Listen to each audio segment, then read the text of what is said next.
10% e shqiptarëve në 20 vitet e fundit kanë shkuar për bipolaritetin. Pjesa më madhe kanë shkuar për PS-n, PD-n, tani për herë të parë 10% kanë votuar për forcat e reja. Nuk ja dolëm dot ta maksimizojmë këtë, kjo është për të reflektuar, nuk ja dolëm dot që 140.000 të tjerë ti nxirrim në votime, kjo është për të analizuar, por kemi diçka për të ndërtuar. Pra, ka një zhvillim pozitiv dhe për herë të parë është thyer ky miti ose barriera që të rinj të futen në parlament. Janë pak, plotësisht dakord, janë më pak se çdo duhet ishim edhe për shkak të votave, sepse 140.000 vota do kishin çuar atë ja 10-14 deputet.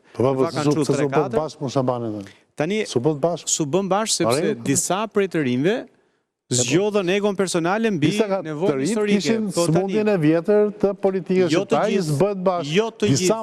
Disa. Ata unë shpresoj që të reflektojnë dhe të kuptojnë që të paktën tani duhet bëhemi bashkë. Ky është thelbi, tani po me zor si marrim dot peng, si marrim dot.